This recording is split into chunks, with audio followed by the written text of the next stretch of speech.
jam ñelle mon bandiraɓe yoɓoɓe yewtere meɗen noddirtede kode sahel arore kala ñande ale so tawi waktu 17 joni hande noon eɗen jogui beelema bismade ɗo biyeteɗo Ibrahima Mamadou Kane ɓurɗo andirede Ibou Kane ɗum noon ko directeur sawi kadi ko école pilote walla kadi école excellence sawi ko konduɗo wuuro en Nouakchott so gueno newniman mbaw yewtidde makko ko yowiti dawrugol nde tawno won e landaji kadi muɗo dillanno caggal ɗum o heeɓino sawi kadi ko ƴewde ƴamde wonde maire mo leegal seppa ɗum noon koye sukkuguji jewtuɗi ɗi caggal ɗum man mbaw yewtidde makko ko yowiti sawi ko ɗiɗon école aji noyi defte école aji d' excellence walla école aji pilote caggal ɗum man mbaw yewtidde makko ko yowiti so école aji polytechnique ɗi e gartuji baccalauréat mo hitande ujunnaji ɗiɗi e sappo e jeenayyi ɗum noon Ibrahima Mamadou Kane mi rokkuma konngol calmina bandiraɓe ɓe caggal ɗum jaɓanen toɓɓere meɗen adande assalamu aleykum bandiraɓe mi salmini moon mi salmini dennagal bandiraɓe men fof mi salminima Diallo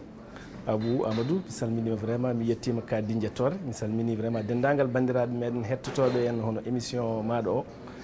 baɗɗo fayida e vraiment ko weltare e am mawde arde ɗo hande joɗade pour wawde haaldude ma yewtidde ma ene ko fate leydi meɗen ko fate foof fannuji foof kadi ko noon Ibrahima Mamadou Kane en fuɗɗaki yewtere nde ille fuɗɗima warñude ala mi warñani seka aɗa andi gonɗen koye ndungu kadi ñalawmaji ɗi joni batti wulde no fewi henna donc ko ɗum tan kadi ko ɗum tan e ñalawma hande hol landa mo inni tottoɗa min gonmi koye landa biyeteɗo hiwar ko landa mo gandanɗa hoorema cosaɗum ko ɓooyani ma won hedde duuɓi ɗiɗi faade duuɓi tati ardi ɗum henna ko hono musidɗo amen debbo biyeteɗo henna Vala Minte minni Vala Minte minni hay hoorejo landa ma anda inde mum ala mbeɗa andi kay ko wiyete ko Vala Minte minni donc kanko woni mawɗo landa amen henna donc ko hen min goni kadi ko landa tan comme no landaji foof henna dariɗi pour wawde nawde leydi meɗen yesso ko kadi wawde en jokkodirde en ha mbawen kadi nawde gueɗɗe yesso kaɗo landa kam mataw ko dañani hay duuɓi ɗiɗi walla duuɓi tati eyyi ko duuɓi ɗiɗi faade duuɓi tati ndi yarate koɗi fuɗɗi henna e joni ko duuɓi tati Allah waɗi kadi élection ngaji ɓenniɗi ɗi won kadi henna komin dañi hen ko gandanɗa hoore parti ji wonɓe gandanɗa ɓurɓe amen ɓoyde e nokku o e sur la situation géopolitique mo gandanɗa keɓani ɗum henna min keeɓi kam député wonko min jogui hen au moins en won kadi goɗɗum en e conseil ji woni komin dañi ɗiɗon bibaɗi e bawali ma en engar hen ɗum noon lande yiwar holto innitorto beele koye o lundo walla sawi kadi koye keewal law eyyi koye keewal minen min goni par ce que aɗa andi lundade bon wona hunde nde gandanɗa hoorema par ce que leydi sa yiiɗi fewdude ɗum a wawa lundade ɗum henna par ce que sa lundima henna wonko gueɗe kewɗe hay sinno ko a haali ɗum henna a hettetake jiɗɗa wiide wadde ko lundade moƴƴe bon wona moƴƴani neɗɗo fo e yiyande muɗum kono minen kam min ƴeewi min ƴewtidi min tawi henna lundade nde ma hoor ko bonnani amen ɓuuri hewde ko bonnanta amen henna eko fewdanta amen donc mi ƴetti décision sa wawi sa yiiɗi henna nadde e hunde henna aɗa yiiɗi kadi henna yewtidde e yimɓeɓe gandanɗa kañumen jogui henna gueɗe ɗe il faut que jogoɗa e mum henna cuusal walla jogoɗa e mum henna ɓattoɗa ɗumen mbawa haalande ɗumen aɗa yewtidema kada kadi haalama wawa nanede so tawi wonno lundotoɗa ɗumen haalama nanetake eɗen gandi enen foof henna wadde joni kewallam wona ƴewde tan ko muuɗo nayi won toon non wona minen min jiiɗi tan ko gandanɗa kala ko gandanɗa hoorema noon wawi henna nawde leydi meɗen yesso ha yenna leydi ndi wawa kam darade henna ha no jiɗirɗen ni henna ko ɗum tan minen henna min jiiɗi par ce que ko ɗum tan woni ko jiɗɗen komi juumani elle dillatno e landa no dirte ko IPS tawi kadi ko landa laamu leydi ndi eyyi adana ɗo henna ko hen min gonno minen foof henna bon pratiquement min dilli hen ala mbiyata kay ko hen gonnoɗa onon foof kay walla yiɗawide hay ɓen minen wone sehilaɓam miɓe gondunomi hen ɓe gondunomi henna min dillanno hen bon min taw min jii tan hankkadi ne ko gonagal amen ɗon mataw wonno sifori no fewani donc min mbi hen warsese min gabbito seeɗa sara taw min goɗɗodirani ɗum ɗo comme ça min mbawa hen hokkude miijoji amen kadi addude hen hen hakkillantagal amen hen e nder ɗum ɗo addaɗa wawi haalande min holko addi sawi kadi ko ceergal ma e landa IPS ani sehilani non wona serde ni min ceerani par ce que miijoji ɗi ko goto seulement ko hakkude aɗa andi politique no heewi no jogui wona hunde werde a faami yaadi wona gueɗe ɗe gandanɗa hoorema no ɗeeɓi hamnade seeɗa aɗa andi kadi sa wonno goni sa e nokku wona gueɗe a wawa jabde ɗum henna a wawa wonde hen hunde aɗa dillana parti aɗa dillana ko heewi henna ha garon tan ha e hankkadine situation ɓurɗo wonde élémentaire en hankkadi Ibrahima Mamadou kono wona mere kay ittuma ala wona mere kay neɗɗo tikki kay ha geddi kay ko feewi banggue goɗɗo suutima suutanima so tawi kadi landa gotka ma taw ko ine jogui dalilaji non min cuutaki c'est à dire que won tan ko gandanɗa hoorema won peeje baɗaɗe henna ɗe gandanɗa hoorema e cuɓogol ngol e cuɓogol ngol suusa yettade non wona ɗum ko cuɓogol ngol wonno siforino minen ngol cuɓogol hono ardiɓe hono hoyno mairie ji ɗi e député ji ɗi e foof suuɓaɓe ɓe en par ce que minen min gonno ko hen min kaɓa e dans la coordination min mbanno ko commission no wiyete kadi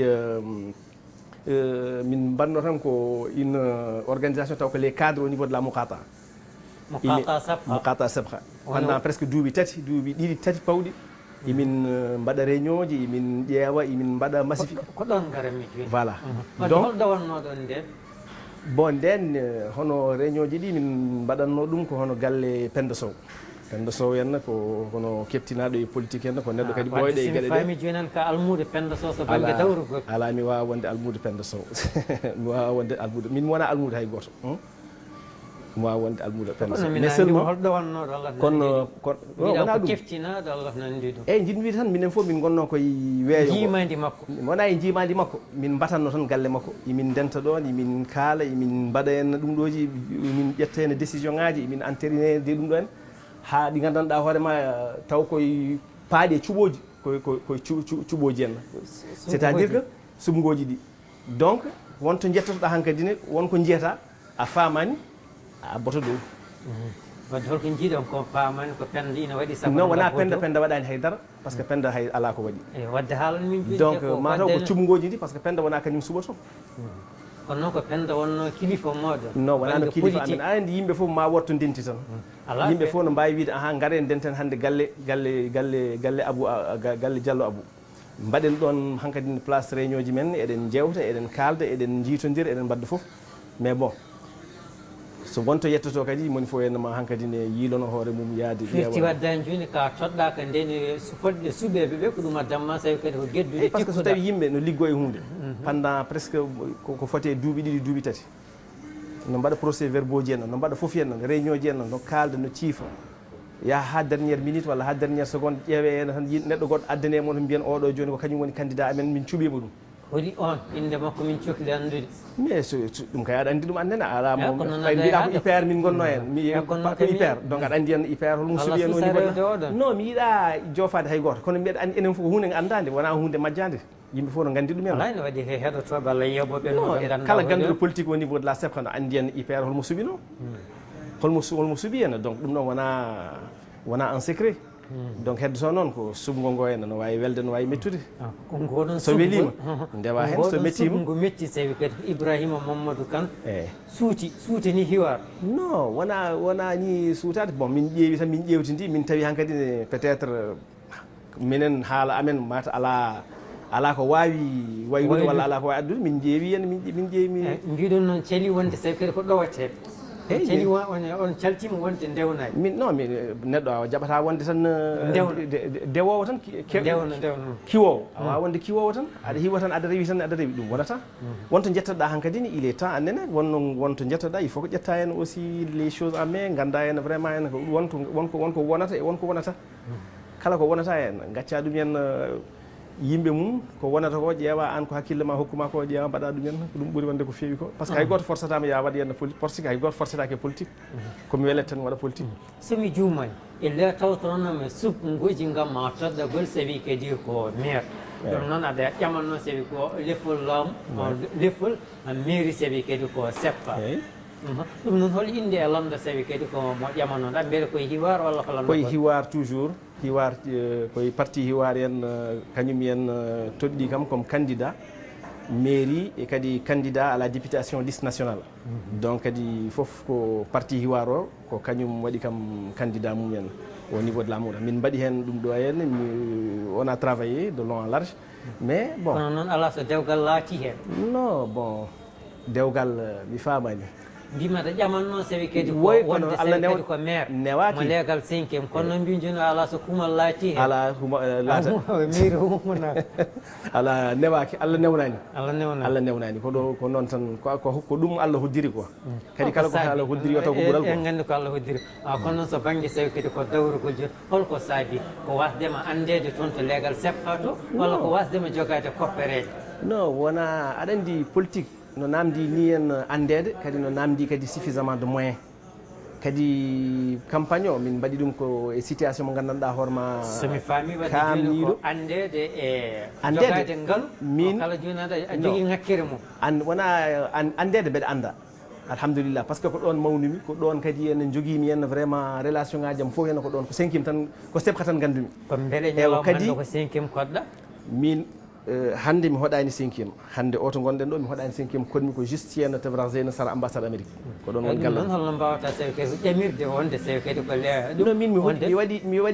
mi waɗi sepka pendant 17 ans ou 18 ans mi hoɗi hen juste Sara Concorde gay ɗo henna kadi mi ligguima e 5e par ce que mbeɗa jogui kadi ONG dillowo e affaire assainissement henna mbeɗa jogui noon un contrat d' assainissement avec la mairie de 5e de SEPRA que j'ai signé avec Touré l'ancien maire donc c'est pour te dire que mbeɗa andi nokku o no fewi kono politique namdi nokku ne ngakki e kono politique kadi yimɓeɓe kadi moni fof no jogui yenno fannu mo yarata yimɓeɓe no jogui fannuji ɗi jarata kadi ɗo jogui kadi henno pa no jirata politique no wona an no jirata ɗum ni par ce que min jiranmi politique henno ko 5e ko nokku mo gandanɗa hoorema no foti ligguede no foti daranede kadi yimɓeɓe no poti artirde hakkillaji mo ganda 5e naaɓe kañum pewdata 5e wona neɗɗo goto arata pewdata ɗum hen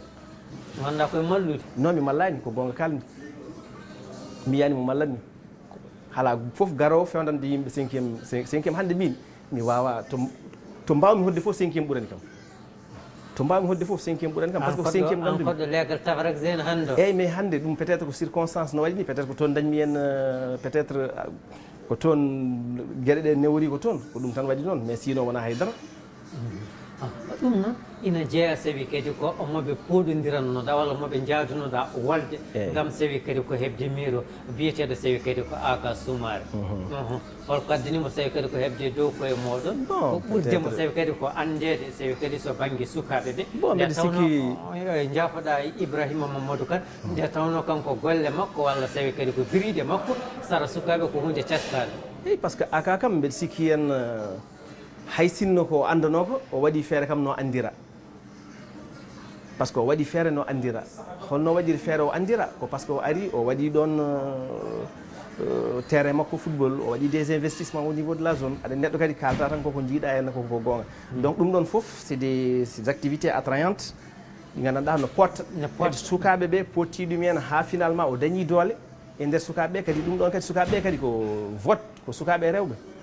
ko ɓen so tawi gumminima tan a yahat so tawi henna padi so daranimama tan par ce que sukaɓe ɓe foof pratiquement hande jeunes uji ɗi hen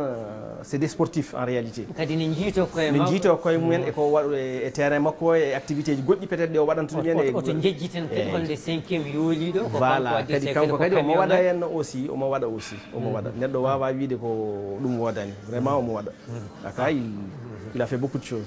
o waɗi gueɗe keet ɗum noon holno jiiruɗa sewi kadi ko gardingo makko sewi kadi ko mairie 5e beele sewi kadi ko wolde nde ina weeɓirmo walla weeɓiranimo non kañum ala ko weeɓi par ce que ala ko weeɓi par ce que 5e tout est urgence fof koko heñora par ce que hande sa yi mbalito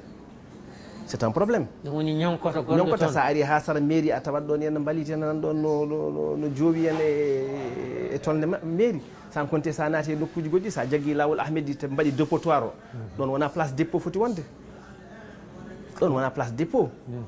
fotani wonde ko nder wuuro dépôt foti wonde mbimi jamma kala cuurkikino voilà wonɓe ɗon ɓe ndeysan min mi hoɗani ɗon kono mbeɗa andi hoɗɓe ɗon ɓene ko leptiɓe par ce que ɗum no saabo aussi ñabbuli ɗum foof henna ko gueɗe ɗe gandanɗa hoorema yimɓe ne foti ƴewtade ɗum pour mbawa kam 5e par ce que 5e no foti ligguede weeɓirtamo ma muus kono so jomiraɗo joom mbawɗo yanti hen ma Allah newnu gueɗe ɗe hen kadi omo jogui himme omo yiiɗi fewnude 5e omo yiiɗi 5e ko haaldande Allah tan ɗum noon namdal sewi kadi ko gongal walla namde yiɗi kadi eɗen jalta e nde ɗo toɓɓere beele janggo e jaam sewi kadi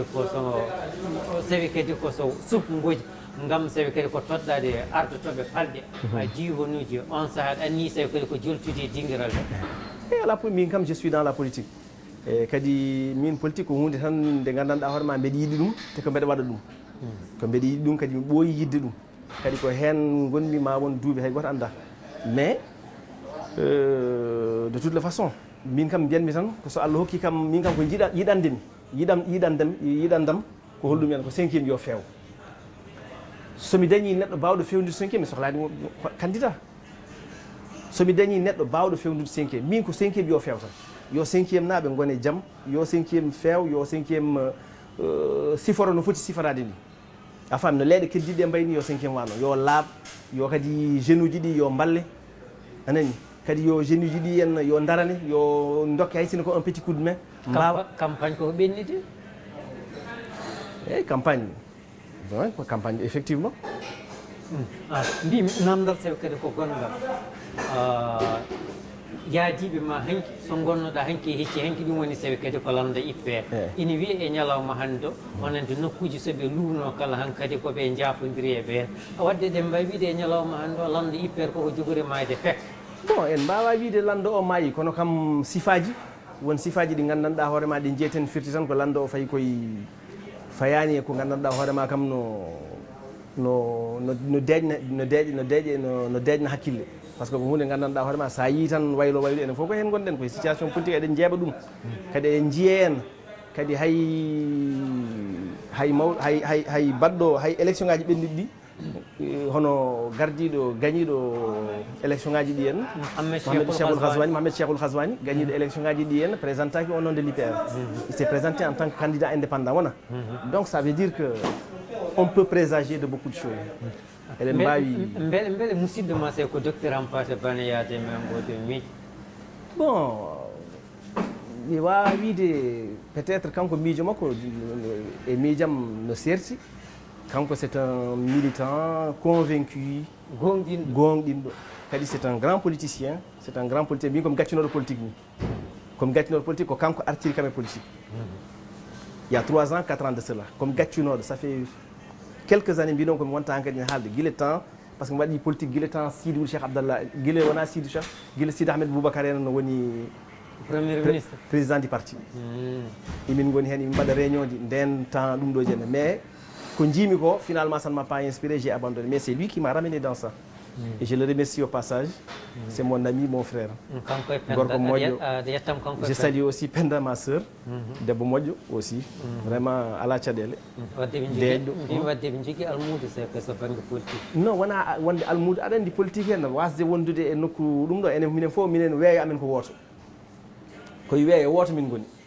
minen fof yidde amen ko goto heddoto noon ko way tan kono jiiduɓe moye baɓe ɓe no mbawi rewde ni ɓe ndewani mais ittata kañumen jiidi en a faami jiidi miijoji jiidi miijoji joni jewten e toɓɓere meɗen immere toɓɓere meɗen immere weetu koto banggue sawi kadi ko école aji ina woodi école ni wiye sawi kadi ko école aji d' excellence créa koye ɗiɗo duuɓi cakkiti joni ko jooɗiɗa ɗo kam min kam ne mbayran noon ko ndewɗen inde ganda mbiɗa wattama école aji pilote emin jiiɗi sawi kadi ko kalanna min ɗiɗo école aji ko woni fandare muɗum holde ɗi cosa école aji pilote école aji d' excellence kadi adi fof ko créede ko après nde ɓe ƴeewi ɓe ƴewtidiɓe tawi école aji ɗi en walla éducation won caɗele par ce que éducation wona hunde nde ganduɗa ko wona un produit fini wona produit gas tan mbaɗa tan gasi ko produit mo ganduɗa toujours watte ko perfectionnete ko perfectionnement continu donc toujours fewndete sa yi hikka laaƴi en mo wuuri ɗum ɗo introduisa goɗɗum nannaɓoyi lajje kay hayboyi lajje mais ko hen jeeya lajde nde enseignement partout dans le monde no laaƴa heddoto noon il faut que non wawa dasade par ce que ɗo won dariɓe par ce que y a des gens qui sont là matin et soir ko subaka e jamma e subaka e kikiɗe goni ɗo tan ko darani ko jangde nde holno fewirta walla holno foti rewde ha wona au top niveau hetto ko les écoles d' excellence kañum iɗi créede ɗi kewani mbeɗa sikki nokkuji ɗi foof henna kala région ngaji ɗi hen sa ari ma tawɗi hen mais finalement et dumunno ɓennuɗo hono ya duuɓi ɗiɗi de cela en 2017 finalement ils ont élargi ça ɓe mbatti créé encore un autre ɗum ɗo henna ɓe créi d' autres écoles appelées des écoles pilotes ko programme expérimentation c'est des écoles expérimentales ɗi gandanɗa hoorema ko programme moƴƴo par ce que ɓe ƴeewi ɓe ƴewtidima ko jangguinte ko volume o ko jannginte sukaaɓe ko parfois wonko nganndanɗaa hoore ma fotaani wonde walla no waawi waasde wonde ɓe ƴeewi par ce que au niveau ƴeewata ko hono classe tan premiére année aɗa dawna sukaaɓe ɓe nganndanɗaa hoore ma jarate ko 6 ans 7 ans naatɓe hikka école aɗa janngina ɗum en des matiére ɗi nganndanɗaa hoore ma histoire et géographie tarbiya islamia walla janngina ɗum en science aɗa janngina ɗum alors que hakkille mum déjà kañum wawa lirde waɓe donc walla tarbiya médénie no jangga taw hay sa haali ɗum yeeso mum annda ko firti donc ça veut dire que finalement il y a beaucoup de choses ɓe mbaɗi des changements ɓe opéri des changements au niveau du programme ce qui fait que au niveau de la première année aɗi joni eyyi programme au niveau de la première année joguino ko 30 heures première année fuɗɗotoɓe janngude 30 heures jogui ani ɗum ɗo hakkille cukalel no teddi wawa wonde waktuji capantati e yontere finalement ɓe gusti ɗum arti joni ha nogas e jeetati mais première année watta 28 heures waɗata ko 20 heures joɗɓe daɓata ko 8 heures ɓe jippoto ko midi balɗe joyyi lundi mardi mercredi jeudi vendredi ɓe jippo midi ko noon programme o sifori 4 heures par jour ça fait 20 heures maintenant les autres classes en à partir de la deuxième année ɓenne mbaɗana hono ko un quantum horaire égal à 26 heures nogas e jeegom waktu ɗum ko deuxième année maintenant à partir de troisième année hankadin ko 28 heures 14 heures arabe et 14 heures français de façon kadi koko waɗa koko miija koko mitta kadi ko programme mo nganndanɗa moƴƴo mo nganndanɗa no yaade kono gartude muɗum fuɗɗaka yiyede taw gartude mum fuɗɗima par ce que sa ƴeewi les écoles pilotes hikka par exemple les résultats au niveau mais c'est des résultats de 100% au niveau du concours national donc en sixième min tan école am hannde hikka on a presque 94% de 91% de réussite 91%. Une classe de 22 les 20 sont reçus 2 échecs min jogui ça veut dire que c'est un pourcentage vraiment extraordinaire mais les écoles d'excellence aussi il y a des pourcentages de 100%. Ça veut dire que les gens ne janguina kadi programme baɗaɗo o kadi en no jogui nafoore onon programme ko kamɓe en jogui oɗon programme école aji goɗɗi ɗi non programme o koko waɗa généralisé mais c'est-à-dire que c'est des écoles tan d'expérimentation aɗa expérimentation way tan par exemple mbiya comme les écoles pépinière ça dit ko genre ƴewdade eyyi ƴewdade a faami mais fuɗɗi ko rawane e hikka mais ɗo emo wuuri no wawi vulgarisé en partout en hankkadi ne wona école aji ɗi foof en ha hibba nde kalanoɗa ɗe mbiɗa ɗi keewani par ce que Nouakchott sa ƴeewi ɗo Tafrak Zeyna ene joni koɗe jeeɗiɗi les écoles tan ɗi goni non les écoles pilotes nana à Riyad nana à Arafat nana partout nana au Czar c'est des écoles pilotes mi namdoma ɓiɗɗo sewi kadi ko demo sewi bamum sewi kadi ko demo walla sewi kadi ko bawmum ko gaynako joom jeewaɗo gonɗo so ɓokkil fadowa walla sewi kadi so ari funde so ɗinade ɗiɗi école aji no waɗata mais haydara no waɗata ka holkay wona les écoles pilotes minen sa ari d' abord sa ari ko adi foof min mbaɗata min sa ari cukalel par exemple hono natowo premiére année jogoɗɗa duuɓi jeegom jeeɗiɗi min mbawa henna waddema hen inscrire henna duuɓi jeegom jeeɗiɗi a naati maintenant hono wonande cukalel gonnoɗo dans un autre gonnoɗo e école goɗɗo arti faade e école amen minen joni so ari henna il faut que min ƴeewa d' abord niveau mum min ganda oɗo henna min mbaɗamo test en arabe min mbaɗamo test en français min ƴeewa est ce que omo jogui niveau biyaɗo walla ala somo jogui niveau biyaɗo allahumma barak so ala ɗum henna min mbiya jinnaɗo aha oɗo de to mbiɗa henna o woni to o wawa par ce que to yeehi toon ne ala ko wawi fewjude toon maintenant emin mbawi ruttindemo ha classe naggam so ruttinama classe naggal o wawa yaade o wawa naggam ha classe tel o wawa yaade noon e ɗum ɗo makko hankkadi wona il faut parce que les enseignants wonɓe dans ces classes c'est des enseignants qui ont été formés pour ces programmes-là. Au formaɓe. Ils ont suivi ils ont eu à faire des séminaires. Donc ɗum waɗi henna de là-bas noon ɓe ƴeewa redresse de l' enfant situation muɗumen ha yetto ɓeɗon jangguinoɓe so ko école aji goɗɗi ɗi macce ɓen gona formaɓe mais ko formaɓe bien sûr les gens wonɓe école aji goɗɗi ko formaɓe non mbimi wiyanima ala ko ɓen formaka par ce que sa yiiɗi nadde enseignement en il faut que formeɗa henna il faut que naata henna mbaɗa formation en nde puɗɗa henna wawde affecté de no tengtinirɗe tan non jinmiɗe que ça c'est des écoles d' expérimentation ça demande de la qualité en toute chose il y a de la qualité il faut la qualité moƴƴo c'est ce qui est recherché par ce que ko expérimentation moƴƴi ko yaade ko gandanɗa hoorema ko jogui d' abord compétence no wonde compétence no wonde kadi hen jogade kadi no jogui hen motivation no woni motivé pour ça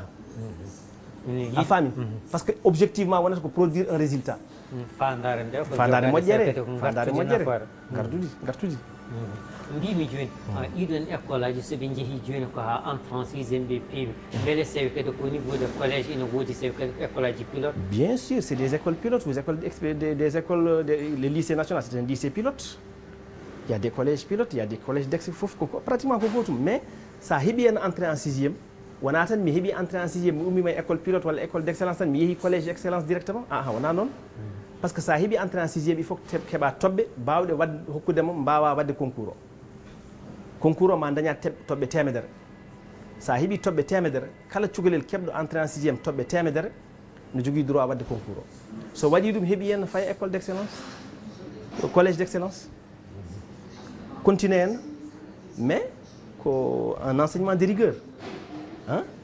a wawa wonde toon tan aɗa fiija aɗa ɗum ɗo henne jiiɗa heddade toon ala place par ce que place uji ɗi yimɓe fof ne jiiɗo ɗum donc so tawi henno wonno mbaɗata hen a saggini walla a fijiri tan ɓe diddete soɓe jiɗɗima noon an andi holko jinna so tawi jinnama jogui moyen nawma dans d'autres écoles mbimi joni no woodi école aji so kadi ko polytechnique ko gonɗi ɗo ko serndi bon tout ça c'est des écoles d'excellence wiyete tout ça c'est des écoles d'excellence les écoles politiques c'est des écoles d'excellence c'est en général c'est les meilleurs les écoles polytechniques c'est les gens qui sont excellents voilà les gens les plus performants en général heewi nawede to nane par ce que moyenne moɓe namde to o no mawte c'est des moyennes de 16 17 pour mbawa hen intégrer ces écoles là c'est pas donné même en France no waɗi les écoles politiques aussi polytechniques au Sénégal ici il y en a à Thiès non à Saint-Louis mbiyatnomi partout même au Maroc il y en a donc dans tous les états on a les écoles polytechniques donc c'est école aji polytechnique ko gonɗi ɗo ɗi beele ɗi goni koye jimande jagorgal kalfinalgal ko yowite jangde walla jagorgal kalfinalgal ko yowite nden ko gendimi non école aji fof goni koye jagorgal jangde gendi ko l'enseignement meeɗa wonde du domaine d'un domaine qui n'est pas l'éducation ko éducation jogui ɗum ha joni nden keddoten ko woytete sawi kadi ko leñol gotel woni polytechnique aji ɗi noon hoko kalɗa hen bon min kam mi anda pourquoi ɗum kam min kam mi wawa jabade goɗɗon konngol henna par ce que ɓe sikki henna so namdam peut être wonɓe toon ɓe peut être ils auront des explications à donner par rapport à ça min kam je ne peux pas non wona mi suusa wona ndeɗe ɓatti ko bon wona wallay mi suusa mbeɗa suusi kono jinmi wiɗam mimi anda pourquoi je ne sais pas so tawi hen ko leñol gotol Allah en tout cas min mi pourtant mbeɗa yiya toon won leƴƴi mbeɗa yiya toon kam leƴƴi goɗɗi ɗi kono mataw wiyete ko hewani toon kono kam mbeɗa yiya toon leƴƴi goɗɗi jawten toɓɓere meɗen wonde ɗum woni gartude sawi kadi ko baccalauréat mo hitande ujunnaji ɗiɗi e sappo e jeenayyi ɗum noon gartude ndi min joni garanmi so banggue sawi kadi ko lettre moderne tomi jumani temedere kala ada ko temedere kala ko neɗɗo goto piccal dañ beele ɗum kam ko so arti ha leydi watti wiyede ni kam ndiɗon leydi kam jogorani hulde walla fayno parce que no hulɓini 1% quand même pour la série A taux de pourcentage de réussite 1%, donc comme c'est du jamais vu. C'est du jamais vu. Est-ce que au niveau au BC, au niveau sukabe on be njangata, wala est-ce que ko janginobe ngoni be janginta? Forcément ko goto e majji. Mais hande kam yimbe fof enen fo eden gandi sen ƴeewi en ƴewtidi be gandi hande sukabe be parce que ça wi 1% série A ko littérature. Ko lettre arabe français mais ça veut dire que hande en ƴewtini men tawi hande sukaɓe natti les enfants ne lisent plus lecture tan ni sukaɓe natti lirde par ce que sukaɓe hande ko téléji yebdeɓe documentaire walla yebdeɓe en bande dessinée ɓurani ɓe ƴettude livre ɓe deftere ɓe guddita ɓe jangga ɗum yahata parce que lecture, la lecture, initiation à la lecture, mais quand une lecture, so tawi tin li pas ça, a yahata hay nokku jangde ma waɗata an aɗa andi mbeɗa andi nous on lisait beaucoup, on a lu beaucoup de romans on faisait beaucoup d'efforts mais hande sukaɓe no saɗi hen tan jeeya cukalel baɗo bac joguiɗo un groupe de travail no ummo galle mum no yaha hen dans son lycée walla dans son ɗum ɗo hen dans quelque part dans son école privée no waɗa des exercices jarana ɗum wonde ɗon ha kikiɗe kirɗo en walla weeya ɗon henna walla waala ɗon Nous, à l'époque, on passait la nuit au lycée technique. On partait réviser là-bas. On partait réviser au lycée technique. Min garta 4 h du matin, 5 h du matin, les week-ends. Min garta min nata galle am min lelo en les week-ends en hayde 10 min gummo en min kuccay goddum. Toujours a jogi hunde ko gandanda alwada. Mais hande sukaɓe natti janngude réellement. ɗum noon jooni an yiyande ma nde tawno ka faññenke kadi ka goto sewi kadi koye gardiɗo école aji e hol peeje fodde ƴettade gam faabade sewi ko jangde gendi meɗen eyyi sukaɓeɓe il faut que vraiment ɓe balle par ce que vraiment kadi il faut que jinnaɓe ɓe kadi daro par ce que aɗa andi junngo woto sikki joni kay joomum ngu kam wona sewi kadi koye sukaɓeɓe ɗum non sukaɓeɓe kadi ya le laisser aller wona laamu tan par ce que laamu wawa wonde responsable de l' échec de par ce que laamu waɗi créer les structures waɗi créé école aji ɗi gandanɗa sukaɓe no mbawi janggude hen wuuro ngo no waɗi lycée ji no waɗi collége uji no waɗi foof hen mais so tawi cukalel wi yiiɗa janggude an ɓuuri an hoorema ɓuuri andude Allah nande ɗum hande école aji meɗen sewi kadi ko école aji laamu hay onon sewi kadi ko jangguinoɓe école aji laamu walla gollottoɓe laamu ko on koolake hay ɗiɗon école aji ɓiɓɓe moɗon ko école aji keeriɗi nawto non wona question par ce que peut être aɗa andi kañum ko question de choix ko question de choix tout simplement ko question de choix. Il y a des privés, voilà, il y a des publics. Won hen jiɗa système français, il préfère le système mauritanien. Won hen jiɗa école française. Parce que d'abord, cukalel ngel so woni dans une école mauritanienne ma janggo arabe, ma janggo français. kadi hay ɗiɗon kay ɗiɗon école aji keeriɗo école aji privé sewi kadi ko école aji mauritanie naɓe a wolne wonɓe e laamu ngu walla ko directeur école aji ko toon nawata ɓiɓɓe muɗumen kono so laamu koye netti hoolade sewi kadi ko école muɗum nawate o rokki fartangi sewi ko école aji keeri caɗele kay ko ɗum puɗɗi non wona caɗele par ce que l' état ne peut pas prendre en charge tout cela l' état a les moyens mais wawa wiide no parce que ça yi parce que les privés ils viennent en appui au système éducatif. Ils viennent en appui parce que pourcentage d'absorption état o est ce que no jogui capacité absorbude tous les élèves de la Mauritanie ko ɗon ƴewata ɓe ngala peut être dans 5 ans dans 10 ans ce sera possible quand ils auront construit beaucoup d'écoles paraît-il que c'est des chantiers paraît-il donc ɗum ɗon fof so ari peut être ni école privée no wawi natta wodde ni école privée no wawi nattude wodde ni mais c'est un programme ɗum noon hol wasiyaji joguiɗa fewde jibinande leydi Mauritanie émission men ayi kuuɓal mbawmi wiide tan ko sukaɓe yo janggu sukaɓe yo janggu par ce que kala mo janggani yo andu kañum aduna o hande ko jangde jogui ɗum kala mo janggani andu a perti kala jinnaɓe kadi yo mbatta mbeɗa andi hande situation o no muusi no satti par ce que yimɓeɓe gurdam ɗam kadi no satti foof no satti donc jinmi wiide tan ko yimɓeɓe yo gartir hakkillaji mum gartira ɓiɓɓe mum e jangde yo janggu yooɓe janggu foof eltoɓe gaccu haydara yooɓe janggu français yooɓe janggu arabe eltoɓe gaccu haydara ko matiére uji gandanɗa sukaɓe hewɓe nanɗo ko pénalise ɗum hen ko arabe o sukaɓe men hewɓe pénalise ɗum ko arabe o par ce que jiiɗa janggude hen yo janggu so janggi tan nafat eɗen jogui anduɓe hen ko arabe janggi nanɗo hen e leydi ndi hen gasata no kutoro ɗum hen hande no newnani ɗum gueɗe mum foof jangde nafat tan jangde nafat jangde nafat wonno ko yewtere meɗen noddirtede yewtere koɗo Sahel arore kala ñande aletta ɗum noon koɗo o meɗen hande a wonno ko Mamoudou Ibrahima Kane gardiɗo sewi ka Ibrahima Mamadou Kane gardiɗo sewi kadi ko école pilote en